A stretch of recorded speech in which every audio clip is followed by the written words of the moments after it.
saya ikut berjuang merebut negara. Ini saya pakai senjata bambu runcing bawa sendiri dari rumah.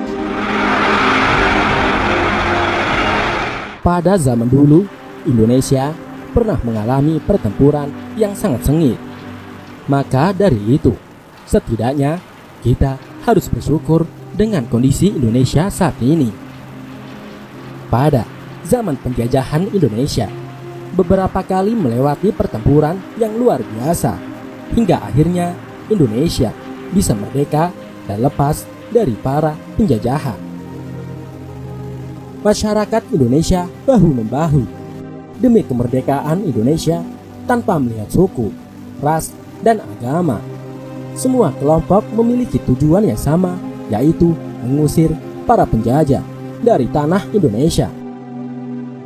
Seperti disebutkan dalam beberapa sejarah, Indonesia telah mengalami beberapa pertempuran dan salahnya mengusir penjajahan Belanda. Berikut beberapa perang terbesar di Indonesia, seperti dikutip dari berbagai sumber.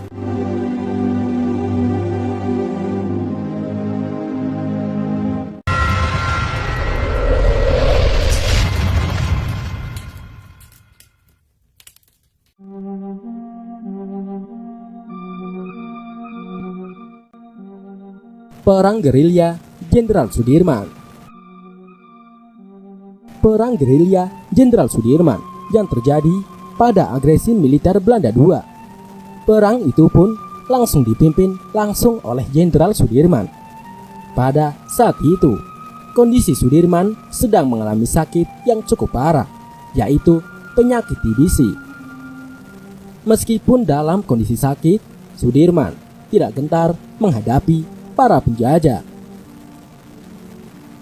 Meskipun Indonesia sudah menyatakan kemerdekaannya pada tahun 1945, akan tetapi perang gerilya Jenderal Sudirman terjadi pada 1 Maret 1949.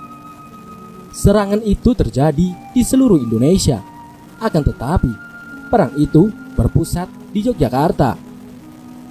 Dalam kurang waktu 6 jam, kota Yogyakarta sudah dikuasai oleh agresi militer Belanda. Pada kejadian itu, Jenderal Sudirman harus berjuang dengan penyakitnya dan harus berpindah-pindah tempat untuk mencari tempat untuk penyembuhan penyakitnya. Hingga akhirnya pun Jenderal Sudirman harus meninggal pada 29 Januari 1950 ketika usianya masih terbilang sangat muda, yaitu 35 tahun.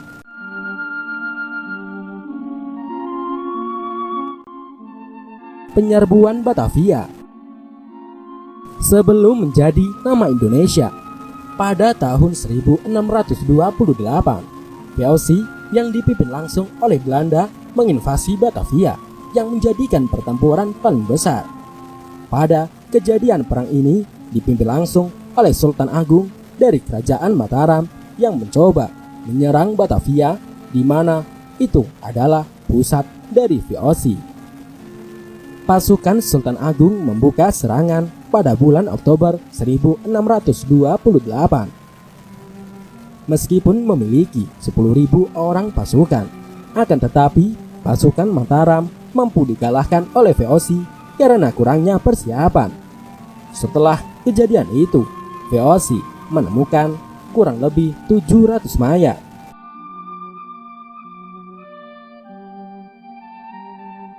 Puputan Margarana.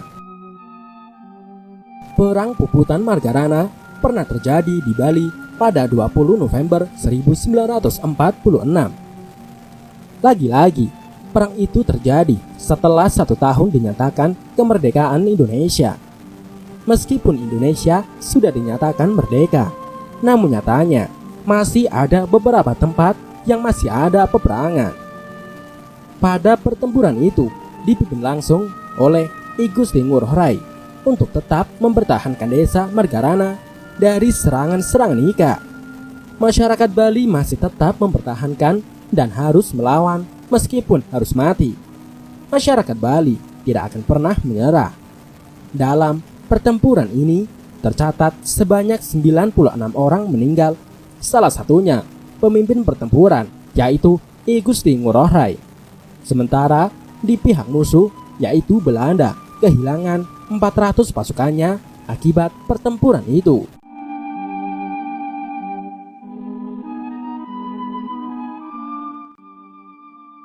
Perang Diponegoro. Perang Diponegoro yang berlangsung sangat panjang yaitu pada tahun 1825 sampai 1830. Pada perang ini pun langsung dipimpin oleh Pangeran Diponegoro dan akan menghadapi penjajahan Belanda yang dipimpin oleh Jenderal Hendrik Marcus de Kock. Pada perang itu, pasukan Pangeran Diponegoro berjuang sampai titik darah penghabisan untuk mempertahankan daerahnya dari invasi Belanda. Akibatnya, pasukan dari Pangeran Diponegoro harus dihilangkan, kurang lebihnya 200.000 orang tewas. Sementara dari pihak Belanda, setidaknya 8.000 tentara yang tewas. Hingga pada akhirnya, pasukan Pangeran Diponegoro harus menerima kekalahan dari Belanda. Meskipun dimenangkan oleh Belanda, akan tetapi pihak Belanda mengalami kerugian yang sangat besar atas perang itu dan mencoba mencari akal untuk menutupi segala kekurangannya. Bandung Lautan Api. Bandung Lautan Api merupakan peristiwa paling bersejarah di Indonesia. Kejadian ini pada tahun 24 Maret 1946. Sekitar 200.000 penduduk Bandung membakar rumah masing-masing dan kemudian pergi ke pegunungan sekitaran selatan Bandung. Bukan tanpa sebab, hal itu bertujuan supaya Bandung tidak ditempati oleh pasukan Sekutu dan IKA sebagai salah satu strategi militer. Atas kejadian itu, hampir langsung di seluruh Bandung diliputi oleh kabut asap hitam. Pasalnya, Tentara Rakyat Indonesia (TRI) tidak memiliki kemampuan yang sebanding dengan pasukan Belanda dan IKA. Hingga akhirnya, para tentara rakyat Indonesia memiliki strategi dengan membakar rumah. Pasukan Inggris dan IKA tidak tinggal diam dan mencoba menyerang sampai ke perbatasan Desa Dayakolot, Bandung.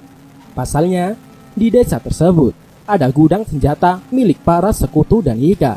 Hingga akhirnya, 2 anggota dari Tentara Rakyat Indonesia ditugaskan untuk menghancurkan gudang tersebut. Namun, 2 anggota yang ditugaskan itu harus gugur dalam pertempuran itu.